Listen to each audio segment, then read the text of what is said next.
Hello guys, welcome back to my YouTube channel. आज मैं आपको बताऊंगी मैं कौन से आर्ट मटेरियल्स यूज़ करती हूँ और ये भी बताऊंगी कि अगर आप बिगनर हो तो आपको कौन से आर्ट मटेरियल्स लेने चाहिए। सबसे पहले मैं आपको अपनी पेंसिल्स के सेट दिखाती हूँ। मेरे पास 8 लाइन की पेंसिल्स हैं। ये मेरे पास पूरा सेट है HB से लेके 10B तक। और मेरे पास अप्सरा का सेट है।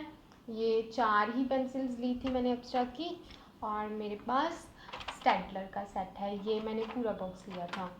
अगर आप बिगनर हो तो आप 8 लाइन का या आप अप्सरा का एक सेट ले लीजिए, कोई भी।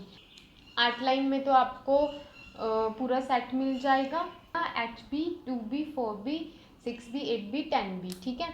और अगर आप लेते हो अप्सरा का तो अप्सरा का आपको पूरा सेट नहीं मिलता, ये आपको सेट बनाना पड़ता है। ये बना बनाया नहीं मिला मुझे तो ये अलग अलग बॉक्स से अलग अलग पेंसिल लेनी पड़ी। तो मेरे पास इसकी हैं 5B है, 9B 10B और 12B है, ठीक है। और स्टेडलर का तो मेरे पास पूरा ही है, दिखाती हूँ।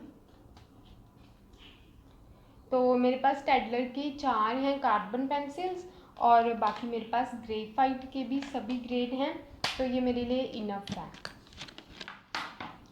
और बात करें मैकेनिकल पेंसिल्स की तो मेरे पास 0.5 mm की मैंने लोकल मार्केट से कैमलिन की पेंसिल ली हुई है और मैं इसमें यूज़ करती हूँ पेंटेल के 0.5 mm 4B ग्रेड के लेड्स, ओके।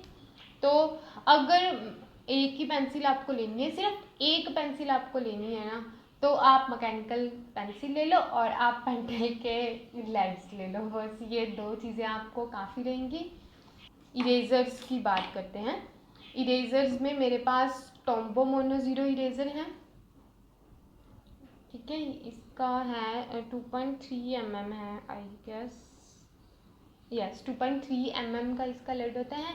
तो लेड इसका इतना पतला होता है, क्या, ओके। एक मेरे पास सॉफ्ट इरेजर है, ये मैंने डॉम्स की ली हुई है। इसके साथ आप जब बना लेते हो सारा तो मैं बैकग्राउंड पे जो थोड़ा बहुत ग्रेफाइट लगा रह जाता है तो मैं इसके साथ इरेज करती हूँ, ठीक है। और मेरे पास अप्सरा की ही मैकेनिकल इरेज़र है। इसका लेड मोटा है, ये इरेज एज ए मतलब ये एक नॉर्मल इरेज़र है।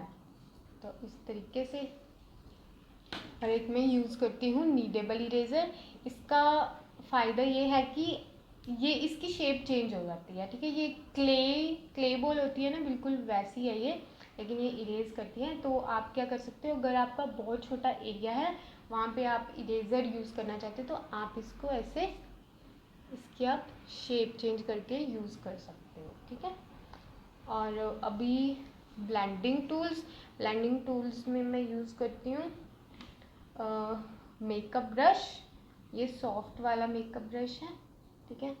और ये स्पॉन्ज एप्लीकेटर है, ये भी मेकअप टूल है। इसके साथ आई के आसपास का जो एरिया होता है वो बहुत अच्छे से ब्लेंड हो जाता है, बिल्कुल सॉफ्ट, ठीक है। लेकिन इसको बहुत ज़ोर से यूज़ नहीं करना चाहिए, उसके साथ पैचेस पड़ जाते हैं, इसको बड़े ध्यान से यूज़ करना पड़ता है। लेकिन इसके साथ आती सॉफ्ट है जो फिनिशिंग होती है। और मेरे पास पेपर स्टम्प्स हैं, मेरे पास इसका भी पूरा सेट है, लेकिन मैं इसमें से सबसे बड़ा नंबर और सबसे छोटा नंबर यूज़ करती हूँ, ये 2। और वाइट पेन्स में मेरे पास जेली रोल के हैं, मेरे पास 0.5 mm और 0.8 mm का है, देख सकते हो।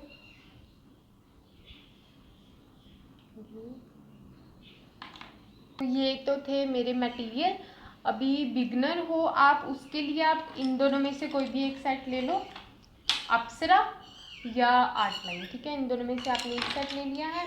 और एक आप ये मैकेनिकल पेंसिल ज़रूर लो, तो अगर आप अफोर्ड कर सकते हो तो आप ये वाले लेड्स भी ले लीजिएगा, ये बेस्ट हैं। ये मेरे फेवरेट टूल हैं फेवरेट पेंसिल्स हैं।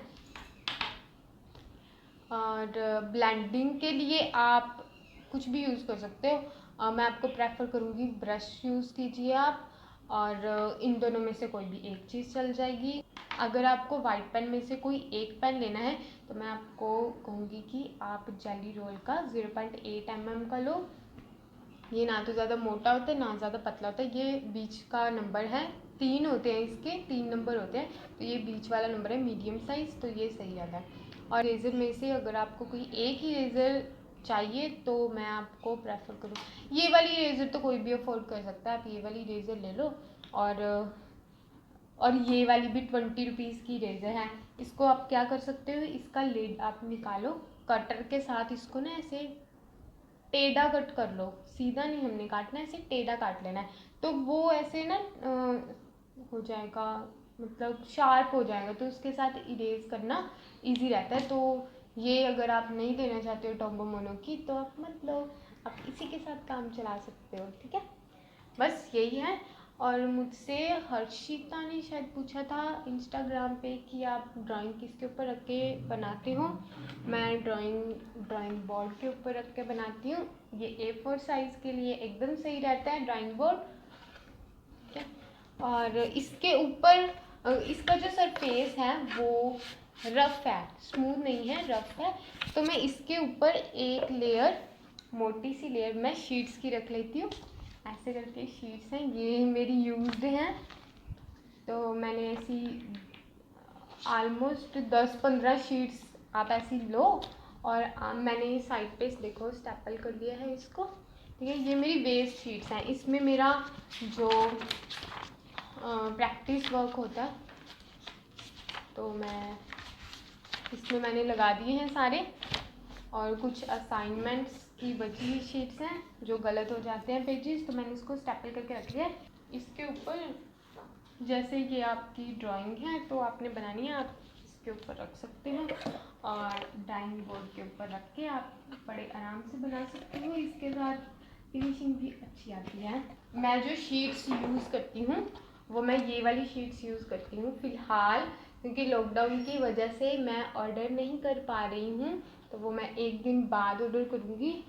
क्रिएटिव हैंड्स वालों ने अपने ऑर्डर लेने बंद कर दिए हैं, तो मैं अभी ये कार्ट्रिज शीट्स हैं, यू कैन सी, तो यहाँ पे लिखा हुआ है इसका, यहाँ पे भी यहीं पे लिखा हुआ है, ये है स्नो वाइट कार्ट्रिज शीट्स और ये हैं 160 GSM की, ठीक है। ये आपको अराउंड 180 की शीट्स मिल जाती हैं, 30 शीट्स होती हैं। इसके बाहर लिखा होता है 60 शीट्स, बट इसमें 60 नहीं होती हैं, 30 होती हैं, वो दोनों साइड्स काउंट करते हैं। और ये मैं A4 तो बनाती हूँ उस कार्डबोर्ड के ऊपर रख के, लेकिन जब A3 आ जाता है तो वो बड़ा हो जाता है। तो ये मेरी एक फ़ाइल खाली है, ये मेरी शीट्स की फ़ाइल है, और ये वाली फ़ाइल मेरी खाली है, शीट्स की एक और फाइल पड़ी है। तो मैं इस फाइल के ऊपर रख के इसको खोल के, मैंने इसमें एक शीट छोड़ रखी है, ऐसे ही एक मैंने खाली शीट इसमें छोड़ रखी है, तो मैं इसको खोलती हूँ तो उस खाली शीट के ऊपर रख के मैं अपनी A4 की जो ड्राइंग्स हैं वो बनाती हूँ। तो आज के लिए बस इतना ही। वीडियो आपको कैसी लगी प्लीज़ बताना, कमेंट्स कर दिया करो यार, बता दिया करो कैसी लगी आपको, तभी मैं आगे की वीडियो बनाऊँगी, ठीक है। तो सब्सक्राइब कर लीजिएगा जो नए आए हैं। नेक्स्ट वीडियो में मिलते हैं, तब तक के लिए गुड बाय।